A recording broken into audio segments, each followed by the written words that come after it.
Pueblo hondureño, me dirijo a ustedes para hacer de su conocimiento los últimos acontecimientos ocurridos en el Congreso Nacional de la República, donde un grupo de diputados pretendió boicotear la aprobación del presupuesto para las próximas elecciones generales y han anunciado que seguirán boicoteando las sesiones cuya agenda contiene importantes decretos en beneficio de todo el pueblo de Honduras.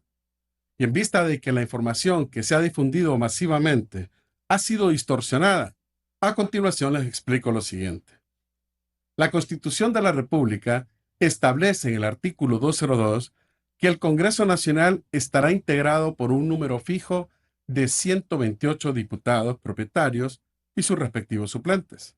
Y en el artículo 197 se establece que los diputados están obligados a asistir a todas las sesiones que celebra el Congreso Nacional, salvo incapacidad debidamente comprobada. Los diputados que con su inasistencia y abandono injustificados de las sesiones dieren motivo a que no se forme el quórum o se desintegre éste, serán expulsados del Congreso y perderán por un periodo de 10 años el derecho de optar a cargos públicos. Y en el artículo 192 se establece que para la celebración de sus sesiones será suficiente la mitad más uno de sus miembros, es decir, 65 congresistas. El artículo 205 de la Constitución de la República establece las siguientes atribuciones del Congreso Nacional. En el numeral 3, emitir su ley orgánica del Poder Legislativo y aplicar las sanciones que en ellas se establezcan para quienes lo infrinjan. Cabe mencionar que esta ley regula cómo funciona el Congreso Nacional. Y en el numeral 6, llamar a los diputados suplentes en caso de falta absoluta o temporal o de legítimo impedimento de los propietarios o cuando estos se rehúsan a asistir, tal como aconteció recientemente. En la Ley Orgánica del Poder Legislativo, el artículo 22 establece las atribuciones del presidente del Congreso Nacional. En el numeral 20, incorporar al diputado suplente en caso de ausencia temporal o definitiva del diputado propietario. Así como también el artículo 49, el presidente del Congreso Nacional determinará el número de diputados suplentes de cada una de las bancadas políticas que pueden participar con voz y voto en el Pleno. Y en su tercer párrafo, establece que es obligación de los diputados suplentes estar presentes en todas las reuniones del Pleno del Congreso Nacional, a efecto de garantizar su disponibilidad en caso de ser requeridos para participar en sustitución de un propietario de su bancada. De igual forma, en el artículo 60 se establece que previo al inicio de las sesiones, la Junta Directiva, por medio del secretario, comprobará el quórum. El quórum se conforma con la mitad más uno de los diputados propietarios o los suplentes que fueren incorporados previamente por el presidente. Si previo al inicio de la sesión o durante su desarrollo llegara a faltar un diputado propietario que impida la formación del quórum, el presidente podrá incorporar a cualquier diputado suplente del partido político del propietario ausente. Para que la aplicación de estos artículos se comprenda mejor, vamos a explicarlo de la siguiente manera. En la gráfica que observan en su pantalla, tenemos del 1 al 3 descritos los escenarios que ocurren o pueden ocurrir previo a la celebración de una sesión del Congreso Nacional. Uno de ellos es que cuando el diputado propietario se ausenta, es reemplazado o sustituido por su diputado suplente. El segundo escenario es que no llega a sesión el diputado propietario y tampoco el diputado suplente. En ese caso, es sustituido por el diputado suplente de la misma bancada y este, de acuerdo a ley, es integrado por el presidente del Congreso Nacional. En cuanto al tercer escenario, es cuando no asiste el diputado propietario y no asiste el diputado suplente y no hay ningún diputado suplente de la misma bancada.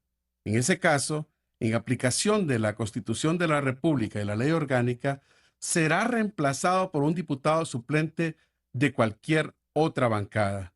Esto con el fin de garantizar que se pueda tener el quórum necesario para celebrar la sesión en beneficio del pueblo de Honduras. Le garantizo al pueblo hondureño que en aplicación de la Constitución de la República y de la Ley Orgánica, vamos a impedir que se rompa el quórum. aprobaremos los proyectos de interés para todo el pueblo de Honduras. Es importante aclarar que en cuanto a las actas de las sesiones del Congreso Nacional, ha existido una intensa campaña mediática de distorsión, difamación y calumnias, para que no salgan a la luz todos los abusos y excesos de las administraciones anteriores del Congreso Nacional, ya que nunca han querido someterse a la Constitución ni a las leyes. En el pasado se había normalizado la práctica ilícita de modificar, reformar y alterar un decreto ya aprobado al momento de la aprobación del acta de la sesión. Nosotros hemos corregido esta situación, aplicando el artículo 61 de la Ley Orgánica del Poder Legislativo, que establece que el acta de la sesión es un documento que sirve para hacer constar los hechos ocurridos en la sesión. Es decir, para que se realicen enmiendas y reconsideraciones únicamente sobre la verdad de los hechos descritos en el acta y se hagan correcciones de redacción de la misma acta. Nada más. Es falso que haya inobservancia en la aplicación de este artículo. No es cierto que primero se deba aprobar el acta para que un decreto ya votado y aprobado sea enviado a sanción, ya que no existe ningún artículo en la Constitución ni en ninguna ley que lo establezca. Al contrario, la Constitución en el artículo 215 establece claramente que se debe de enviar dentro de los 3 días de haber sido votado, al igual que el artículo 73 de la Ley Orgánica del Poder Legislativo. No existe ningún artículo en la Constitución ni en ninguna ley que establezca que se puede modificar, reformar o alterar un decreto que ya ha sido votado y aprobado por el Pleno del Congreso Nacional a través de las reconsideraciones del acta de la sesión. Los que en el pasado han modificado, alterado y reformado miles de leyes por medio de las reconsideraciones de las actas han violado la Constitución y las leyes. Todo se encuentra documentado. Es importante aclarar que no se envía ningún punto de acta para la sanción o veto del decreto que ha sido votado y aprobado, y de igual modo, no existe registro alguno en el Poder Legislativo de que se haya enviado algún punto de acta en el pasado para la sanción de un decreto. Por lo tanto, miente quien ha dicho que se envían los puntos de acta y por eso se debe aprobar el acta antes de enviar los decretos. Por otro lado, quienes le dan valor a las costumbres al margen de la ley, se les recuerda que no existe la costumbre en el derecho constitucional. Los políticos y analistas de la oposición no argumentan ni basan su decisión en ningún artículo de la Constitución ni en ningún artículo de la ley. Solo señalan que su fundamento son las tradiciones, que no son otra cosa más que malas prácticas de décadas, abusos y excesos para no someterse al Estado de Derecho.